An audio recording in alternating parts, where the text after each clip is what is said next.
Bugun biz o'zbek seller Rasul bilan suhbat olib boramiz. U yiliga O'zbekistonda turib Wildberries'da 1,5 million dollarlik savdo qiladi. Bu suhbat orqali biz O'zbekiston tadbirkorlari uchun imkoniyatlar, muvaffaqiyatli sellerni fikrlashi va haqiqiy tajribani ko'ramiz. Harakatimiz uchun videoga like bosib qo'ying va albatta kanalga obuna bo'ling, chunki biz yana ko'p bunday tadbirkorlar bilan suhbatlar o'tkazamiz. Natija bo'yicha 22-yil 24 million, 23-yil 39 million, 24-yil o'tgan yili 228 million bilan yopganmiz. Bu dollarda taxminan 2,5-208 million dollar bo'ladi. 208 million dollar obорот. Оборот. Bu hozir siz menga nimani ko'rsatasiz? Bu zakazmi yoki vykupmi? Bu zakaz bu. Bu zakazi. A vykupda qancha bo'ladi? Vykupda 50% 110 million. 110 million. Bu degani где-то 1,5 million, 1 million 600 Shunaqa. ming dollarcha sizlar оборот qilasizlar 1 yilda, to'g'rimi? Shunaqa. Bu bitta kabinetimiz. 110 millionlik vыручкада sof foyda qancha bo'ladi? 110 million vыручкада taxminan 20%. 20% sof foyda. Necha pul tikkansiz shunaqa оборотlar qilish uchun? Ya'ni kapital qancha bo'ldi tikilgani? Yil boshiga 300 ming dollar qo'ydim. Ya'ni umumiy shu biznesga 300 ming dollar tikilganmi? Hozir bizda ikkita faoliyat turimiz bor. Bu mana bu sex, ishlab chiqarish va marketplace. Siz hozir 300 ming faqatgina marketplace tikilgan pulida hozir 300 ming tikib, 1 million 600 ming dollarlik savdo qilib 20% foyda qolsa, to'g'rimi? Zo'r. Ya'ni rentabilность agar kapitalga qaraydigan bo'lsa, u yerda ham почти birga bir qolar ekanda unda. 100%. Rasul, hozirgi kunda asosiy faoliyatingiz nimadan iborat? Hozir ko'proq fokus fabrikaga beryapman. Aha. Mana shu fabrikaga. Mana shu fabrikadan tashqari yana bitta kattaroq joy quryapmiz. Xudo xolisa bir hafta, 2 haftada o'tam ochilib qoladi. Fabrikada ya'ni ishlab chiqarish qilasizlar, outsource uchun-da, ya'ni mana shu mahsulotlarni Wildberries sotiladi, lekin bu sizning mahsulotingiz emas. To'ppa-to'g'ri. Boshqa sellerlarga zakaz berishadi, biz tikib beramiz. Va undan tashqari yana marketplace'da o'zingizlar mahsulotinglarni sotasiz, to'g'rimi? Shunaqa. Xo'p. Nechta odam ishlaydi komandada? Fabrikada 100 ta odam ishlaydi.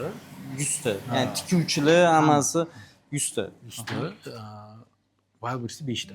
Tadbirkor doimo yangi muammolarni hal qilishga tayyor bo'lishi kerak. Bu uning tabiati, uning kundalik ritmi. Faqat shunda tadbirkorlik haqiqiy manfaat va rivojlanish manbaiga aylanadi. Biroq 2026-yildan Rossiyada kuchga kirish rejalashtirilgan soliq reformasi bu ritmni o'zgartirishi mumkin. Ko'pchilik uchun bu yangilik kutilmagan bo'ldi. Bu o'zgarishlar sellerlarga qanday ta'sir qiladi? Yaxshi stabil payt 2021-22 yillarni aytaylik, 240 million rubl endi необлагаемый summa bo'lgan. 240 million dollarda qancha? O'sha payt 60 kurs bilan 4 million dollar bo'lgan. 4 million dollardan оборот o'tadigan bo'lsa, NDS o'tiladi, to'g'ri? A bizda u necha yildan beri 1 million. 83 ming dollar bo'lsa, ya'ni 83 ming dollar qattiq 4 million dollar. Aha. Da undan tashqari u ligotni regionlar bilan o'tda juda foydali bo'lgan, ya'ni foyda katta bo'lgan. Ligotni region 1% bir xil ko'pchilik 1% to'lagan налог общий 240 million qilasizda 1% to'laysiz. Bo'ldi, boshqa налоgingiz yo'q. Shunaqa bo'lgan. Butun Rossiya bo'yicha 6%. Bo'ldi. Shu bilan maza qilib ishlaysiz. Zo'r paytlar bo'lgan. Keyin shu summa 60 millionga tushirildi. Oldingi yil boshida adashmasam 60 millionga tushirildi. Keyingi yildan 2026-yildan 10 millionga tushirildi. 10 million taxminan bizani hozirgi o'sha 120 ming dollar. 120. Bizda hozir 83 ming, u yana dollar oshsa tushaveradi. Ularda 120. Ularda 120 ming dollar. Juda katta o'zgarish, ya'ni qiyin endi. Shunaqa juda. Birinchidan NDS ga o'tgani, ikkinchidan NDS o'zi stavkasi ham katta-da, to'g'rimi? Ham oshdi. Qancha bo'ldi? bo'ldi? Yillar 27 22% bo'ldi. 22. Ya'ni bizda 12. Bizda 12 bo'lsa 22. Bu Wildberries savdoga qanchalik ta'sir qiladi deb Bu o'ylaysiz? prямой ta'sir qiladi.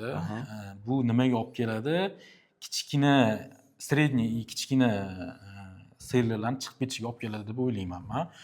Chunki kattalarga farqi yo'q u narsani, chunki ular shundoq indeks to'laydi. O kompaniyalar, katta o'zi оборот katta kompaniyalar, ularga farqi yo'q, ta'sir qilmaydi. Ular xursand bo'ladi. Xursand bo'ladi, chunki ularga konkurent kamayadi. Shuni hisobiga o'zi в целом hozir Rossiyada meni fikrim keyingi yil малый средний biznes yopilib ketmasa ham juda qiyin ahvolga tushib qoladi. o'zi bo'ldi bular. O'zi bo'ldi. Katta, kichkina, o'rtancha serverlarga bo'ldi o'zi.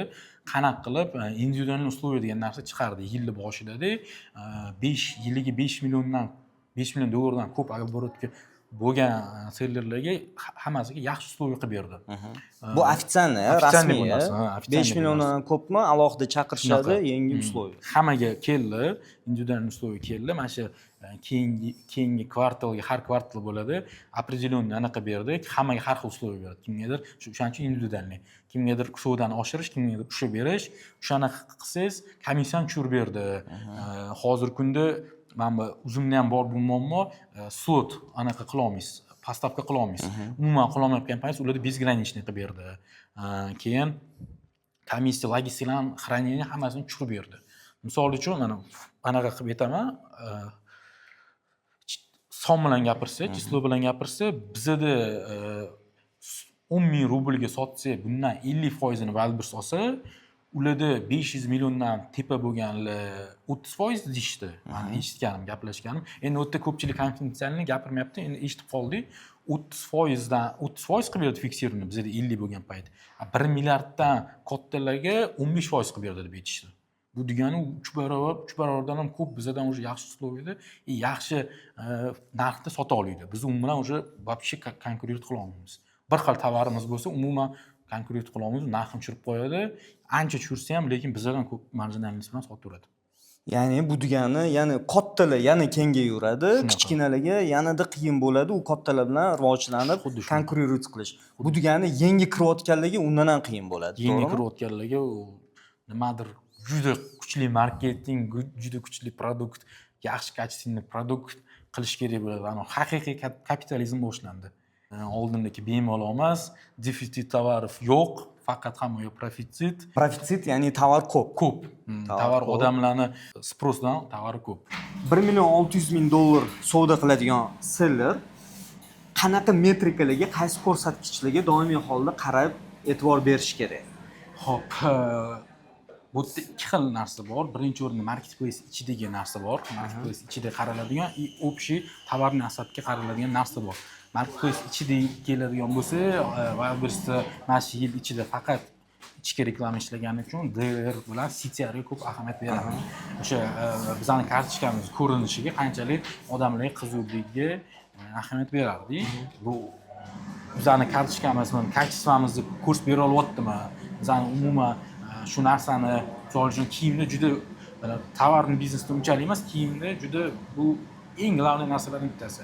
Odamlar qanaqa turishi bu narsani. Misol uchun boshqacha bo'lishi mumkin, o'zi hayotda boshqacha bo'lishi mumkin, turishi boshqacha bo'lishi mumkin. Kiyinishi, model noto'g'ri tanlagan bo'lishingiz mumkin. Kiyimni noto'g'ri kiyib qo'ygan bo'lishi mumkin. Biz ko'p shalvar sotamiz, shalvar ham 3 xil, misol uchun pastkasi bor.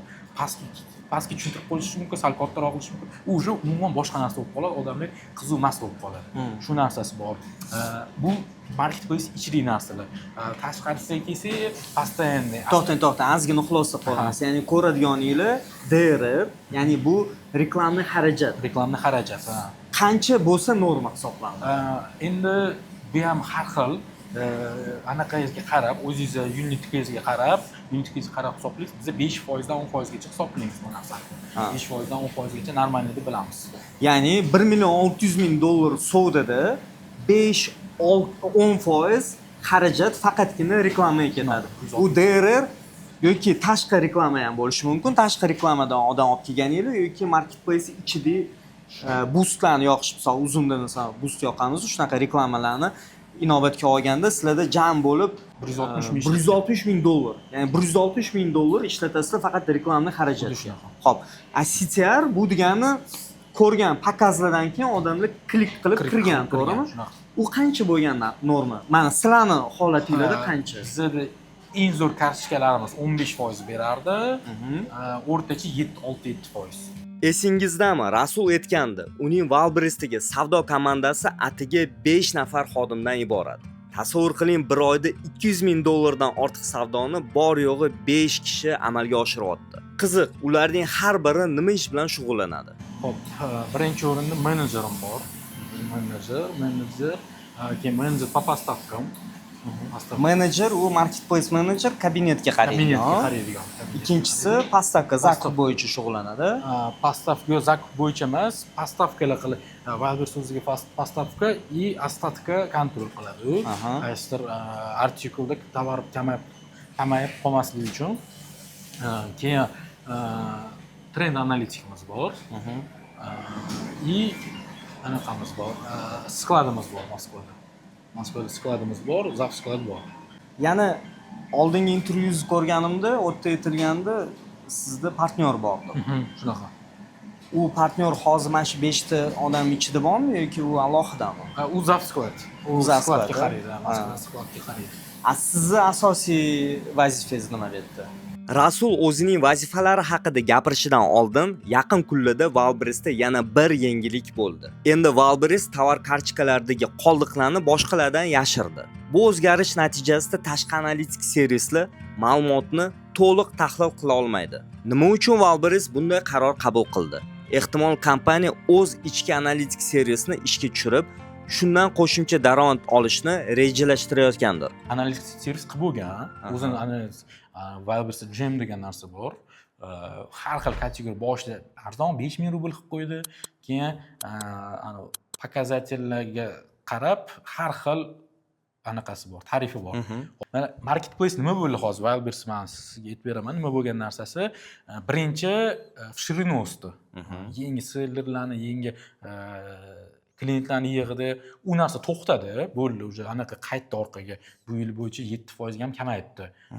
Yangi seller registratsiyasi и bo'ldi. Общий клиентский bazani ham butun уже egallab bo'ldi-da. Endi bu yog'iga ichiga в глубину ketyapti. В глубину sellerlardan misol uchun 10% topgan bo'lsa, sifatli sellerlar qolsin deyapti, to'g'rimi? Ulardan ko'proq pul chiqarish maqsad hozir. Oldin ko'p berib, yengillarning hisobiga pul topgan bo'lsa, endi o'sha bor sellerlardan ko'proq pul topish maqsadi. И shu bor narsasidan maksimalni pul siqyapti bular. Analitik servisga tiqilyapti, o'zi qilyapti. Oldin umuman u narsa yo'q edi. Sekin-sekin reklama degan narsa bo'lmasdi oldin Wildberriesda birinchi kirgan yilimiz. Hozir reklamani ham hamma narsani ham ular o'ziga qo'liga olyapti. Agar reklama yoqilmasa, savdo bo'lmaydi. Reklamani o'chirib qo'yish bilan savdo to'xtaydi deyilgan fikr bor edi. Ya'ni organika uncha-munchaga ishlamaydi. Hozirgi holat qanaqa? Xo'p, siz aytayotgan narsangiz 2023 dan 24 gacha 2 yil shunaqa bo'ldi. Hozirgi kunda yana organika qaytdi. Birinchi bir 10 ta 15 ta joylarni organikaga qo'yishdi. Sabab endi men eshitishim bo'yicha anti-monopolniy komitet bu narsani qildi, chunki birinchi 2 ta 3 ta stranitsa hammasi reklama bo'lib ketganda, reklama bo'lib ketganda, reklamasi umuman hech narsa qila olmasdingiz. Hozir shunaqa deb eshitmayman, bilmayman, u ham не подтвержденный источник deydi. Shunaqa deb aytishdi, что mana shu anti-monopolniy komitet ularni обязать qildi, полностью reklamani o'chirishga. Endi полностью emas, reklamasi qisman organika bo'lsa, qisman organika shunaqa. Endi qisman organika degani bu yerda qanaqa instrumentlar ishlaydi? Hozirgi kunda o'tda bittada o'zgarib qoldi-da, odamlar tayyor emasdi bu narsaga. O'zgarib qoldi-da, o'tda vurutchka bo'lib qoldi faqat. Vurutchka bo'lib qoldi, keyin sekin-sekin to'g'rilab, vurutchka bilan CTR katta narsa rolga o'ynaydi. Ya'ni vurutchka degani samovyot qilsa, vurutchka oshadi, tovar yuqoriga chiqadi degan. Baribir mana bitta olib chiqib oldingiz, o'tda baribir turishingiz kerak, u pozitsiyada turishingiz kerak. Unga уже CTR. U narsa algoritmi yaxshilab qaraladi u narsa. Agar odamlarga tovaringiz 100 million vurutchka qilsangiz ham qiziq bo'lmasa, tushirib yuboradi u narsani. Shu narsa ham qiziq. Xuddi Instagram, ya'ni ko'p aytaman, Instagramga o'xshaydi-da, marketplace. Nimaga? Instagramning asosiy maqsadi hammani ko'proq o'zini platformada ushlab qolish. Agar marketplace'da ham tovarlarni ko'ryapti-dek, kirmasa, ya'ni CTR kirish kerak. Kirmayaptimi? U aytadi, hozir chiqib ketadi. Shu chiqib ketmasligi uchun faqatgina yaxshi, ya'ni CTR balandlarni ko'rsataman, kirib o'sha yerdan tovar xarid qilsin. Ya'ni logika bo'yicha to'g'ri. To'g'rimi? Tovarni savdoga olib chiqayotganingizda, mana hammaga foyda bo'lsin, nima qadamlardan o'tiladi sizlarda? Mana yangi tovarni savdoga qo'ymoqchisiz, nima ishlar qilasizlar sizlar? Hop, birinchi o'rinda analiz qilamiz. Qanchalik trend analitikimiz analiz qiladi, qanchalik bu kiyim bu yilgi sezonda, keyingi yilgi sezonda bu kiyim rangi, asotkasi qanchalik aktual bo'ladi. Keyin bu narsada уже 10 ta 15 ta har xil variantda bo'linadi. Uni hammasini hammasini bo'lmasa ham qaysidir qismi obrazist keladi. Obrazist kelgandan keyin ko'ramiz bizda bu material bormi, yo'qmi, qila olamizmi, yo'qmi, qanchalik bu narsa amalga oshiramiz, qiyinligi, tika olamizmi, yo'qmi. Shularni olib keyin bu narsalar tikib ko'riladi. Tikib ko'rilgandan keyin bizga yoqsa, o'sha narsa zapus bo'ladi. Bu narsa bu ham juda katta vaqt oladi. Buni avgustda olib kirishingiz uchun siz iyunda boshlashingiz kerak bu narsani. Iyunda boshlanishingiz. Bu degani sezondan kamida 6 oy oldin уже harakatingizni boshlab, tovaringiz bilan определиться qilib olishingiz kerak bo'ladi. Undan keyin ishlab chiqazgandan keyin hammada har xil zapus sistemasi bor-da, tovarni savdoga qo'yib. Sizlar qanaqa fishkali bor sizlarda? Xo'p, bizni Wildberries o'zgarishiga qarab biz ham o'zgaraveramiz. Chunki Wildberries ham juda ko'p o'zgarib qoladi. Bo'ladi payt, lekin почти har doim samoviy qilamiz boshida, o'tib yig'ib olish uchun. Qanaqa hisoblasa bo'ladi? Biz shu narsaga keldik. Agar ayollarning kiyimi bo'lsa 50 ta qilamiz. Erkaklarga 10 ta 15 ta ham yetadi. Ayollarga 50 ta dan 30 ta kamida rasm bo'lishi kerak. 50 ta qilamiz, 30 ta rasm bilan. Erkaklarga bir 10 ta 15 ta ham yetadi. Ya'ni 50 ta samoviy kutda 50 ta o'dziv bo'ladimi? Shunda birga bir bo'ladimi? Shunaqa. 50 ta o'dziv yig'ib olish. 50 ta o'dziv qilamiz. Bu to'pga chiqarish uchun emas, bu odamlar olish boshlash uchun. Ya'ni o'dzivlar orqali o'qiganda, bu tovar yaxshi yomonligi. Usta kartochkani reklama qilsa ham hech kim olmaydi. Olmaydi. Bu reklama odamlar olishi boshlash uchun. To'pga chiqarish uchun hali ancha ishlash kerak. Bo'ldi. Ya'ni tovarlarni обязательно samoviy kut qilinar ekan. Oldin juda qiyin-da, samoviy kutga adashmasam nimalari bor, shtraflar bor. To'laganmiz ham. To'lagansiz. 1 million 200 ming rubl to'laganmiz. Aytadi, o'sha payt 20 ming atrofida edi. 20 ming dollar bu shtraf bo'lgan. Xo'p. O'sha payt to'laganmiz. Bo'lgan ham hozirgi kunda yo'q, shtraf yo'q. Ya'ni ular qanaqa qilib aniqlaydi, to'shti bu samoviy kut bo'lgani yoki bo'lmasa? Искусственный intellekt u payt qilinardi, yo'q o'zingiz qilardingiz, servislar orqali qilardingiz. U yerda bilinadi. Покупательский qadamlar bor. Qadamlar bor. Odamlar sirasiz kirib tovar olib ketmaydi. U kiradi, ko'radi, 10 ta 15 ta ko'radi. 1-2 kun o'tadi, korzinkaga qo'yib qo'yadi. Mana shunaqa narsalar bor. Robot qilsa, servis bu narsalar bo'lmaydi. To'g'ri kirib ketadi, shuni oladi, buni yetadi, yo'q. Ko'pincha artikul bo'yicha qidiradi-da, o'sha bo'yicha oladi. Unda odam artikul bo'yicha qidirmaydi. U bilinadi. Внешний reklama bo'lsa mayli. Внутренний reklama bo'lsa odamlar поисковикdan qidirib bo'ladi. Unda savol, hozir sizlar shunaqa shtrafga tushgan ekansizlar, 20 ming to'lagan ekansiz. Samoviy kutni o'sha odamlarning qadamlarini bosib qilasizlarmi yoki to'g'ri artikulga kirib ketadi? Mana bugungi kunda. Hozirgi kunda shtraf qilmayapti. Hozirgi kunda ofitsial ruxsat ham berib qo'ygan hozir. Yo'q. Agar ko'p qilmoqchi bo'lsangiz, nechidir foizga biz unaqa ko'p qilmaymiz, unchalik podrobno bilmayman, nechidir foiz to'lab qo'ysangiz bo'ladi. Rasulning Wildberries'dagi yuqori natijalari bu tovarlarni Rossiya omborxonasiga yetkazib berishi bilan bog'liq. Bu juda ham muhim. 2025-yil 13-oktyabrdan esa endi O'zbekistondagi tadbirkorlar ham Wildberries'da rasman savdo qila oladi. Bu imkoniyat DBS, FBS yoki FBO modellari orqali amalga oshiriladi. Ammo hozircha FBO holatida tovarlar faqat Toshkent omborxonasiga topshiriladi. Moskva yoki Sankt-Peterburg omborxonasiga topshirib bo'lmaydi. Shu bilan birga Rasul Rossiyadagi tadbirkorlik shaklida ro'yxatdan o'tganligi sababli tovarlarni to'g'ridan-to'g'ri Moskva omborxonasiga yetkazib beradi. Bu esa logistika, reyting va yetkazib berish tezligi nuqtai nazaridan mutlaqo boshqa biznes model. Shu sababli men undan so'radim, O'zbekistonda ro'yxatdan o'tgan tadbirkor sifatida ham shunday natijalarga erishish mumkinmi? Men o'shanda ham Wildberries ishchilar bilan, rukovodствоsi bilan O'zbekistondagi o'shanda ham spor qilganman. Bu yerdan turib Rossiyada sot bo'lmaydi deb hisoblayman. Chunki eng glавный anaqa yaxshi natija qilib bo'lmaydi. Sot bo'ladi, yaxshi natija. Sot bo'lasan, yaxshi natija qilib bo'lmaydi.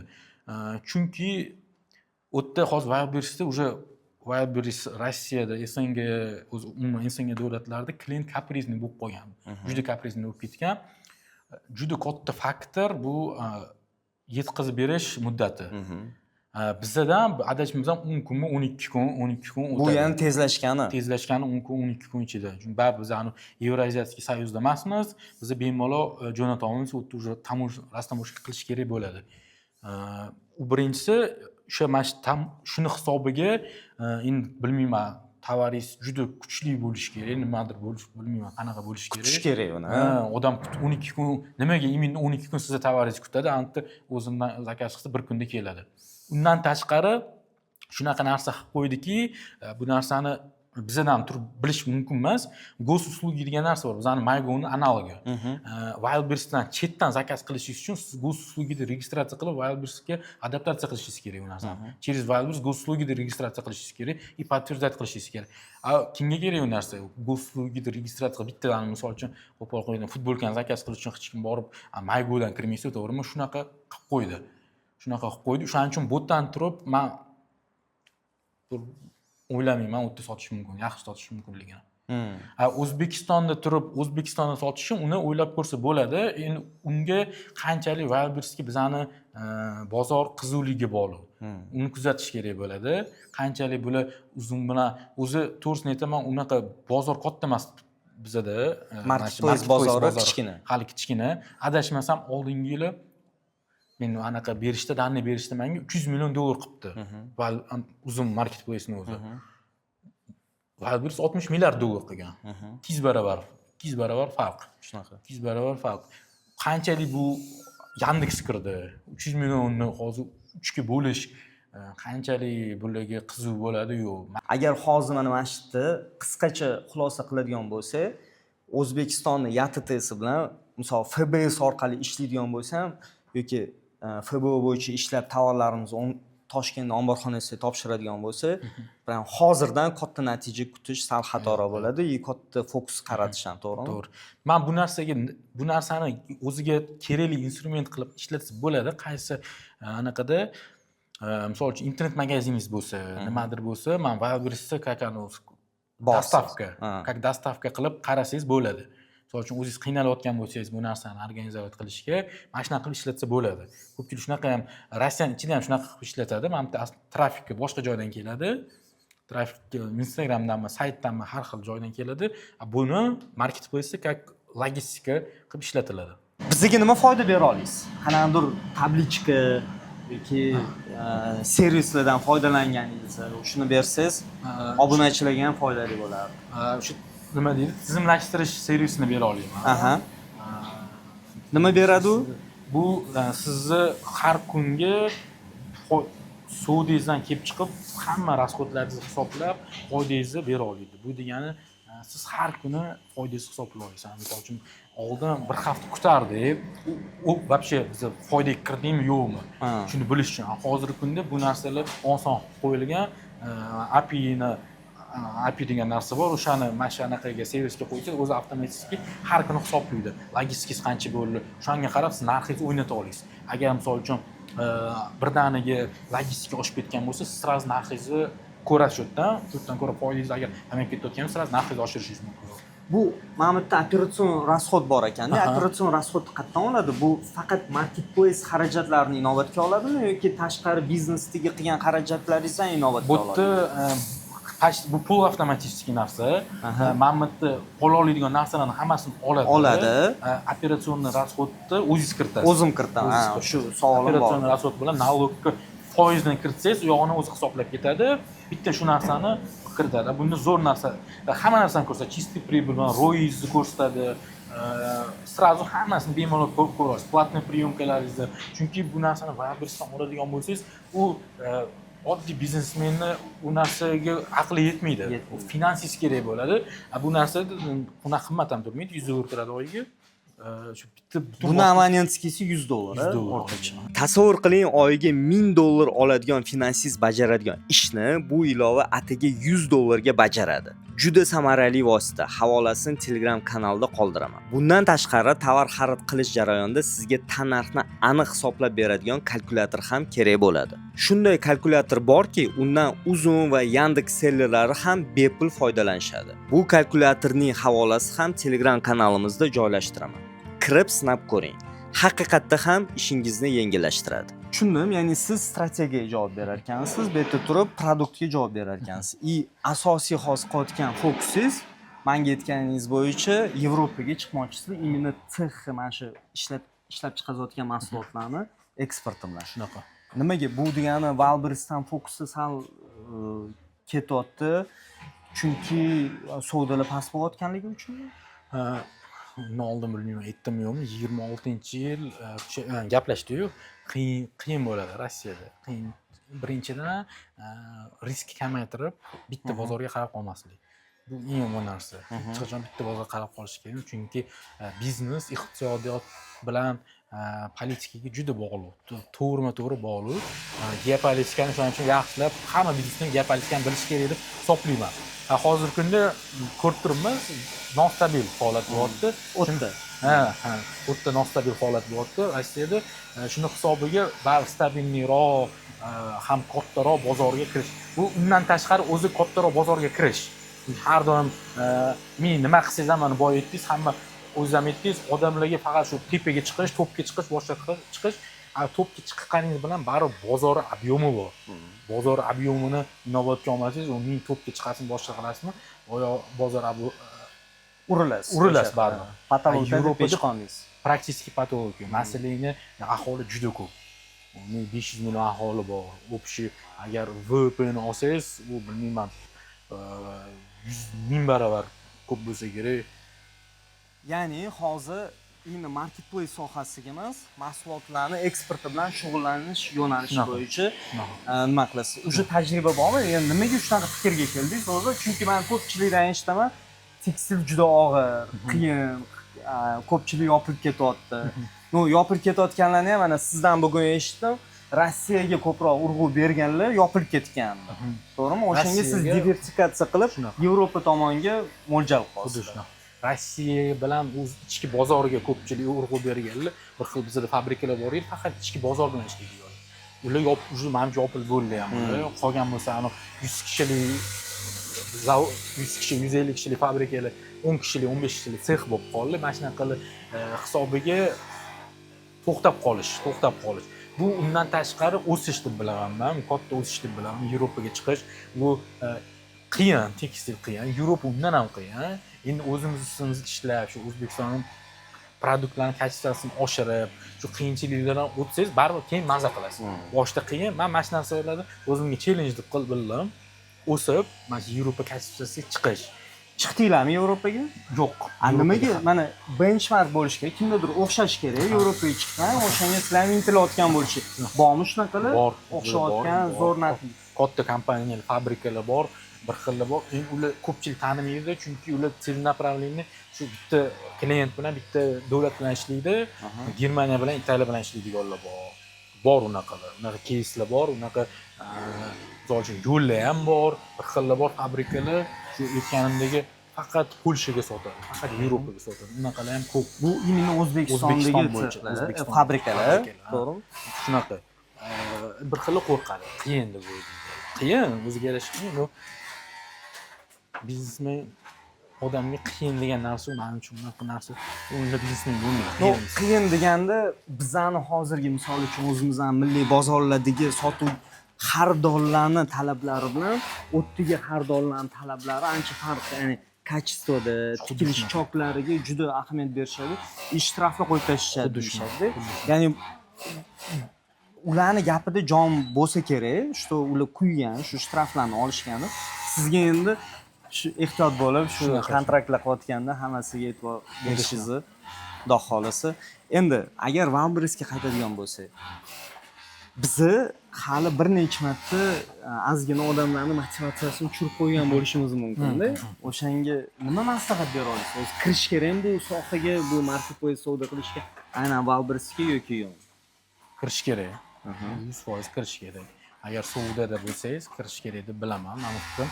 Chunki bozor men nima bo'lsa ham juda katta. Uje shakllanib bo'lgan bozor. O'zim hali shakllanayotgan darajada hali mana odamlar endi tushunib boshlayapti. Bu uje shakllanib bo'lgan.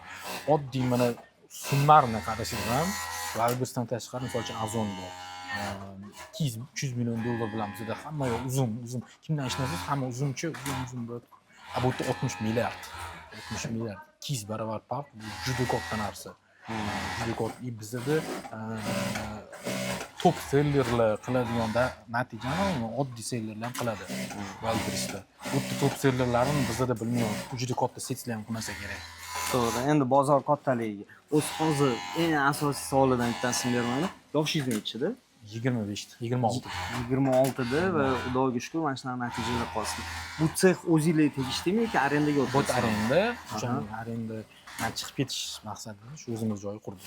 Rasul mana hozir videoni ko'rayotgan bir nechta misol obunachi shunaqa fikr bo'lishi mumkin. Sexligisi bor ekan, balki qanaqadir xizmatingiz bordir. O'shanga agar xizmat bo'lsa, bemalol aytishingiz mumkin. Foydali bo'ladigan bo'lsa, silkasini tashlab qo'yamiz. Qanaqa zakazlar olasizlar? Bizdan kim foydalanishi mumkin? Brendlar 500 tadan boshlab biz zakazlar olamiz. Korporativ kiyim bo'ladigan bo'lsa, qanaqadir korxonalarga ular bilan ham ishlaymiz. Bizda hamma turli bor. Printlar ham qilamiz, vishivka ham qilamiz. Общий под ключ hamma narsani qilib beramiz o'zimiz. 500 ta tsvet modelmi yoki Svet modeliga 500 500 ta. bitta rangi, bitta modelga 500 500 ta tadan. razmeri bir nechta bo'lsa Shunaqa. bo'ladi. Agar korporativ bo'ladigan bo'lsa, hozirgi kunda juda rivojlanyapti korporativ kiyim. Unda qanaqa bo'ladi? Unda kamroq 100 ta 150 tadan qilib beramiz. Aslida natijani faqat instrumentlar yoki ilova emas, tadbirkorning shaxsiyati belgilaydi. Fikrlash, intizom, mas'uliyat. Shu jihatlar ham juda katta rol o'ynaydi. Shuning uchun men Rasulning javoblariga nafaqat fakt sifatida, balki uning shaxsiy qarashlari va tajribasi orqali qarashni tavsiya qilaman. Chunki har bir muvaffaqiyat ortida insoniy xarakter va qarorlari bor. Institutda o'qiganingizni aytdingiz, Rossiyada o'qigansiz, to'g'rimi? MGTU imени Baumana.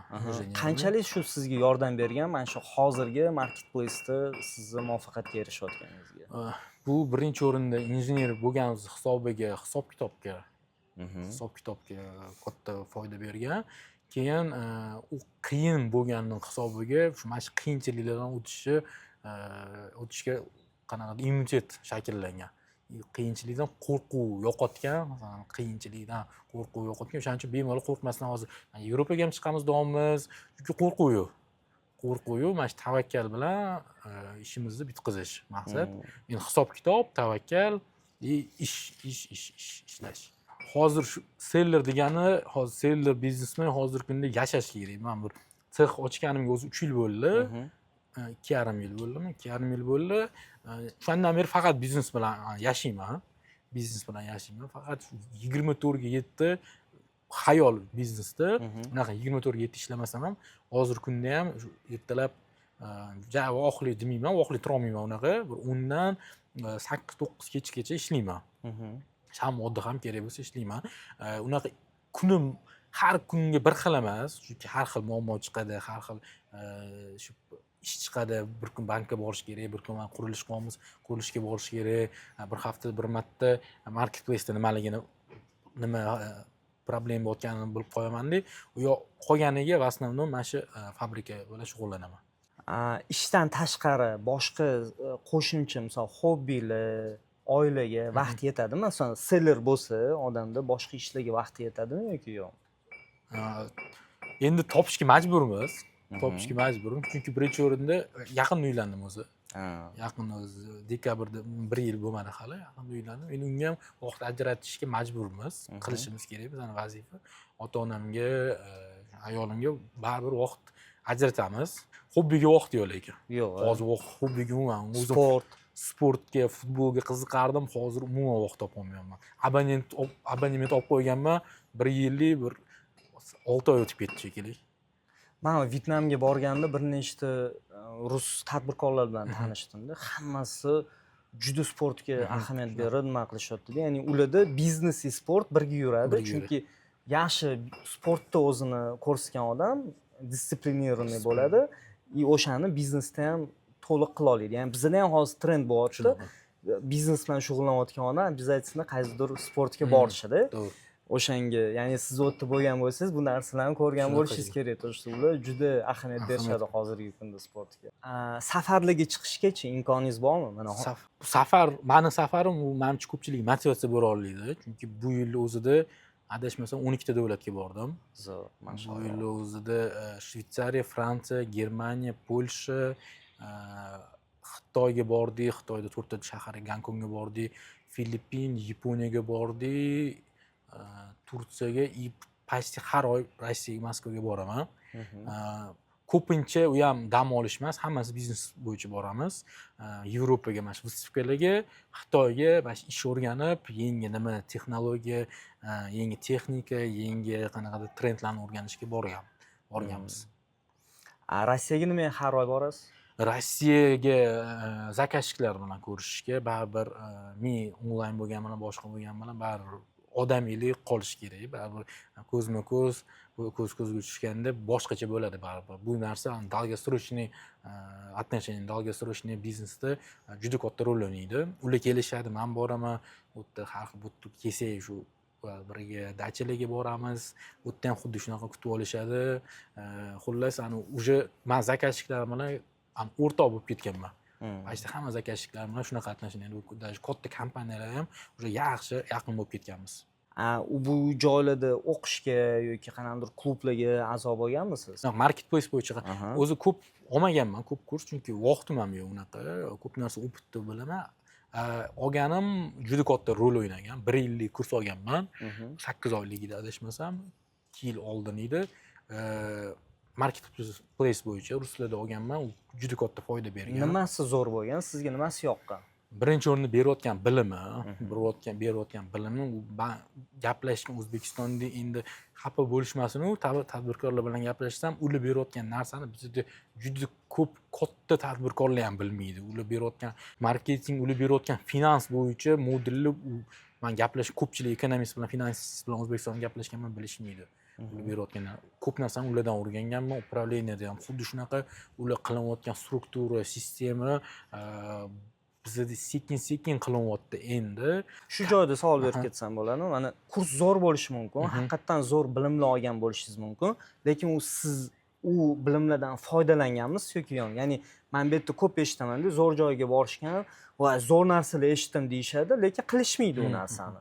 Mana sizda amalda ham bo'lganmi? O'sha o'rgangan narsangizni amalda ham qo'llaganmisiz? Bo'lgan. O'sha narsalarni o'sha farqi yo'q. Qancha kurs mingta o'tishingiz mumkin aytganingizdek. Men uni внедрять qilish kerak. Uni o'zingizdan kelib chiqib, chunki u kursda bitta narsa bo'lishi mumkin, sizga to'g'ri kelmasligi mumkin u narsa. Shuning uchun tim bo'lib o'tdi. Rossiyada mentaliteti bilan bizaniki farqi bor.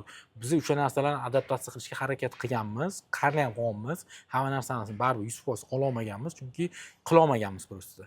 Men oddiy misol ularda kadr modulida 300 ta собеседование qilasan, 20 tasini olasan, 10 tasini biz xuddi shunaqa qilsak, общий bizga murojaat qilgan odam 3 ta bo'lgan. Ular 300 ta deyapti. 300 ta qilgan ham. Qolganlar bilan gaplashdim, nima bo'ldi desam, 300 ta собеседование qildim, 20 tasini oldim, 3 tasi mana испытательный срокda deyapti. Menda общий 3 ta dona odam o'tkirlik bergan. Xuddi bir xil narsa, bir xil zadaniya 3 ta dona o'tkirlik bergan. Uni ham ikkitasi просто tak tashab qo'ygan, bittasini keyin keling siz hali kelishmaydi deydi. Shunaqa bo'lgan. Mana shunaqa bo'lgan. No, keling yana kursga qaytamiz, o'sha o'tganingizga, ya'ni siz aytasiz, juda yaxshi bilim bergan. Undan tashqari yana nima, qanaqadir networking bo'lsa kerak, to'g'rimi? Yaxshi odamlar bilan tanishib, hali so'raganimda даже bir nechta mijozli imonni ishlab chiqarishga o'sha yerdan olganman deb. Shunaqa menga u kursga kirishdan maqsad 50 ga 50 bo'lganda, 50% marketplace'ga foyda, 50% zaказчик yig'ish. Bo'lgan ham, undan ham olganman, Xudoga shukr, bundan ham olganman. Klientlar ham yig'ganman u yerda. Bir ikkita narsalarga переговор qildik, partnerство ham qilmoqchi bo'ldik. U yerda juda ko'p shunaqa narsalar. Community juda kuchli community. Bu narsa yana bitta Ruslarni bitta yutug'i deb bilaman. Ochiq. Bizda qanaqadir bekitish ko'p, berishga qilishadi. Bizda ko'proq olishga harakat qilishadi. Men ham chunki jay unaqa ko'p yurmayman-u, borganimda odamlar yopiq bo'lgan, unaqa gapirmaganim. Bizda bemalol vыручкасini ham, foydasini ham, nima bo'layotgan hamma narsasini bemalol gapira olaman. Bemalol gapira oladi, u berganidan keyin foyda juda ko'p bo'ladi. Shu narsani ham O'zbekistonda amal qilishimiz kerak biz. Bu shart bu narsa. Qancha ko'p bo'lsa, chunki biz bir-birimizni konkurent bilamiz har doim. Bir-birimiz konkurent emas, biz bir-birimizga yordam beradigan biznesmen bitta bir nima deydi, birlashishimiz kerak deb xullas. Bizda unaqa bo'lmasligining sababi ikkita. Yoki noto'g'ri gapirib qo'yaman deb uyalishligisi mumkin. Men o'ylayman, uyalish kerak emas, bilganini aytish kerak. Ikkinchisi haqiqatan misol uchun erinishgan, ya'ni shuncha savolga javob berishdan. O'sha Wildberries to'g'risida ozgina negativ bo'lib qolgan bo'lsa ham, unaqa deb o'ylamanglar, kirish kerak emas ekan. Prosta tayyor bo'linglar. Men Tayyor sizlarga bo'ling. realniy holatni faqatgina motivatsiya berib, kurs sotish uchun emas, именно holat qanaqa ishlayman desanglar, Rossiya, Qozog'iston, Qirg'izistondan YTTlar ochib qilib, o'sha hamma joyga tovaringlarni eng zo'r bo'lgan, strategik bo'lgan omborxonalarga tovaringlarni topshirib, savdolarni qilishinglarni men sizlarga tilab qolaman. Va undan tashqari mana Rasulga ham katta rahmat, shuncha bo'lishganingiz uchun, shuncha ishlar bo'lib turib, mana telefonlarda rosa ishlarni hal qildilar, lekin bizga ham vaqt ajratdilar. Shu uchun ham bitta like bosib qo'yinglar, agar u savolinglar bo'lsa, albatta yozinglar. Ikkalamiz birgalashib javoblar beramiz. Agar men bilmaydigan joyim bo'lsa, bulardan yana so'rayman. Hammaga rahmat, sizga ham katta rahmat. Rahmat Farhod aka.